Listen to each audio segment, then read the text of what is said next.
Welcome to our TNPSC group and aspirant channel. இன்றைக்கி வாழ்க்கையில் நம்ம பார்க்கக்கூடிய டாபிக் முகவுரை. முகவுரைன்னு ஃபஸ்ட் என்னென்னு பார்க்கலாம். ஒரு புக்குக்கு ஃபஸ்ட் பேஜில் முன்னுரை இருக்கும். அதே மாதிரி தான் நம்ம இந்திய அரசியலமைப்பு புக்கோடைய முன்னுரை தான் இந்த முகவுரை. இந்த முகவுரையை அடையாள அட்டைன்னு சொன்னது என்.ஏ. பால்கிவாலா. அரசியலமைப்பின் சாவின்னு சொன்னது எர்னஸ்ட் பார்க்கர். அரசியல் நிர்ணய சபையுடைய 3வது கூட்டம் எப்போ நடந்திருக்குன்னா டிசம்பர் 13, 1946. அந்த 3வது கூட்டத்தில் ஜவஹர்லால் நேரு அவர்கள் குறிக்கோள் தீர்மானத்தை கொண்டு வந்திருப்பாங்க. இந்த குறிக்கோள் தீர்மானம் தான் பின்னாடி முகவுரையாக மாறி இருக்கும்.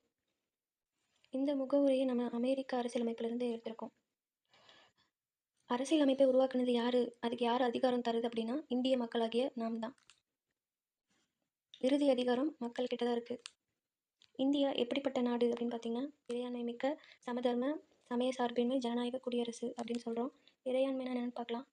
இறையாண்மைனா இந்தியாவுக்கு மேலே எந்த ஒரு வெளிநாட்டு அதிகாரமும் கிடையாது.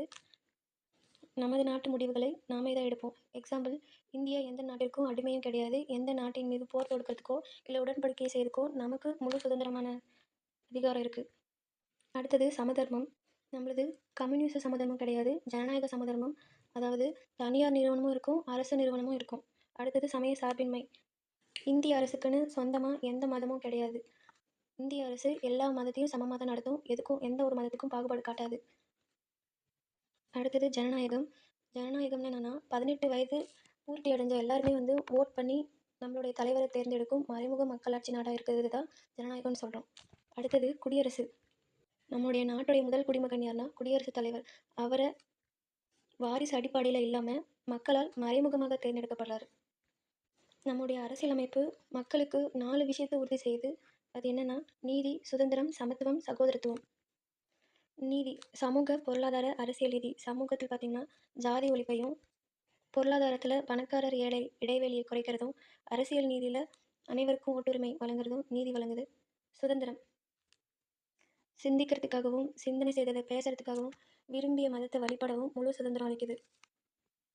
அடுத்தது சமத்துவம் சட்டத்தின் முன் அனைவரும் சமம்னு சொல்லுது. அது மட்டும் இல்லாமல் ஜாதி, மதம், பாலினம் இப்படி எந்த அடிப்படையிலையும் வேறுபாடு காட்டாதுன்னு சொல்லுது. அடுத்தது சகோதரத்துவம். இது நாட்டுடைய ஒற்றுமைக்கும் ஒருமைப்பாட்டுக்கும் முக்கியமானது.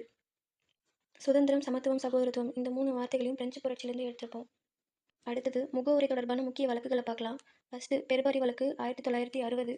இந்த வழக்கு என்ன சொல்லியிருக்குன்னா அரசியலமைப்பு வழிகாட்டி தான் முகவுரை. இது ஒரு பகுதி கிடையாது, அரசியலமைப்பின் பகுதி கிடையாது அப்படின்னு சொல்லியிருப்பாங்க.